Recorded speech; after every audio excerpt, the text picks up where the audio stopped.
पिछले कुछ दिनों से दिल्ली के उप मुख्यमंत्री मनीष सिसोदिया के खिलाफ आबकारी नीति को लेकर जांच चल रही है। दिल्ली के मुख्यमंत्री अरविंद केजरीवाल बार बार यह आशंका जाहिर कर रहे हैं कि मनीष सिसोदिया को कभी भी गिरफ्तार किया जा सकता है। हालांकि उन्हें अब तक हिरासत में नहीं लिया गया है। अलबत्ता मनीष सिसोदिया ने पिछले दिनों एक गंभीर आरोप भाजपा पर लगाया था कि उन्हें एक संदेश भेजा गया था कि वे आम आदमी पार्टी को तोड़ दें तो उनके खिलाफ जांच रुक जाएगी। कोई मैसेज लिख के आए कि भाई आपको दो ऑफर है, एक तो ये कि आपके सीबीआई ईडी जितने भी आपके खिलाफ मुकदमे दर्ज किए जा रहे हैं, बड़े बड़े केस बनाए जा रहे हैं सो कॉल्ड, इन सबको वापस ले लो, आप अलग हो जाइए और पार्टी तोड़ लीजिए, हम आपको मुख्यमंत्री बना देंगे।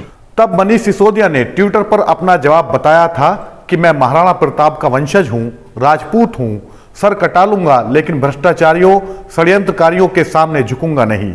मेरे खिलाफ सारे केस झूठे हैं, जो कहना है कह लो, जो करना है कर लो। मनीष सिसोदिया चाहते तो सीधे तौर पर भी इस तरह की किसी प्रस्ताव पर इनकार कर सकते थे, लेकिन खुद को राजपूत बताने का मकसद शायद गुजरात और उसके बाद राजस्थान और मध्य प्रदेश के चुनाव में पूरा हो सकता है, जहां राजपूत समुदाय के वोट जुटाने में आम आदमी पार्टी को मदद मिल सकती है। बहरहाल यह मसला यह नहीं है कि मनीष सिसोदिया किस समुदाय से ताल्लुक रखते हैं और खुद को आम आदमी बताकर कैसे राजनीतिक फायदे के लिए जाति का कार्ड खेल सकते हैं। सवाल यह है कि किसने मनीष सिसोदिया को अपनी पार्टी तोड़कर भाजपा के साथ आने का प्रस्ताव दिया है। मनीष सिसोदिया उसका नाम खुलकर क्यों नहीं बता रहे हैं, क्योंकि यह बात केवल एक व्यक्ति से नहीं जुड़ी है, बल्कि देश के व्यवस्थागत ढांचे से खिलवाड़ से जुड़ी है।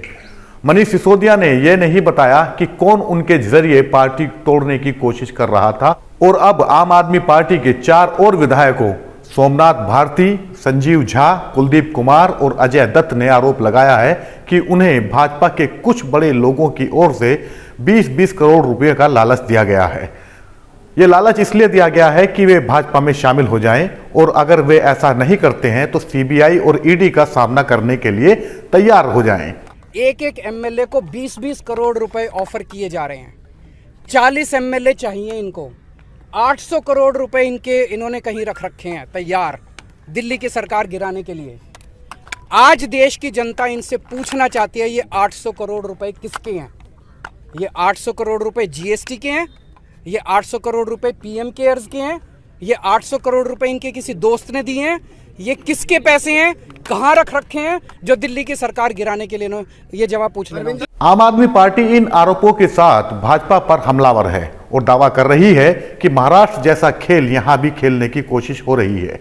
अब देखना यह है कि क्या आम आदमी पार्टी के विधायक अपने इन आरोपों के साथ केवल राजनीति करेंगे या कानून के दरवाजे भी जाएंगे, क्योंकि किसी दल को तोड़ने के लिए करोड़ों रुपए की रिश्वत और जांच एजेंसियों का डर दिखाना लोकतंत्र और संविधान दोनों के खिलाफ। आम आदमी पार्टी के विधायक कभी खुद को महाराणा प्रताप का वंशज बताते हैं, कभी भगत सिंह की संतान, लेकिन इन महापुरुषों की विरासत संभालने का दावा करने से पहले उन्हें एक भारतीय नागरिक होने का फर्ज अदा करना चाहिए और अपनी शिकायत बाकायदा पुलिस में दर्ज करानी चाहिए, ताकि अगर कुछ गलत हो रहा है तो उसे रोका जा सके। बिहार और दिल्ली की सत्ता में बैठे दलों ने भाजपा पर जो गंभीर आरोप लगाए हैं उनके राजनीतिक निहितार्थ हो सकते हैं। भाजपा इन आरोपों का माकूल जवाब देकर जनता के बीच अपनी छवि भी बना सकती है, लेकिन इसमें जांच एजेंसियों की छवि पर जो दाग लग रहा है, इस वक्त सबसे अधिक चिंता देश में उसकी होनी चाहिए। सीबीआई को पहले ही पिंजरे का तोता करार दिया जा चुका है।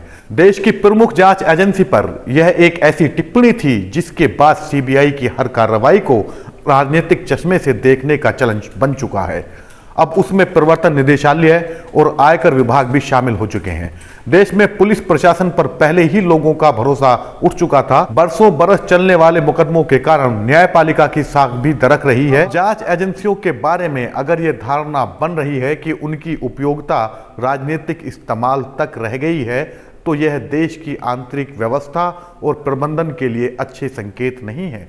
बरसों की पढ़ाई, प्रतियोगी परीक्षाओं की तैयारी और कड़ी मेहनत के बाद चयनित अधिकारी इन एजेंसियों का कार्यभार संभालते हैं, जिनसे यह स्वाभाविक उम्मीद आम जनता की होती है कि वे अपने विवेक का इस्तेमाल करते हुए पूरी ईमानदारी से काम करेंगे, ताकि बेईमानी करने वालों पर नकेल कसी जा सके।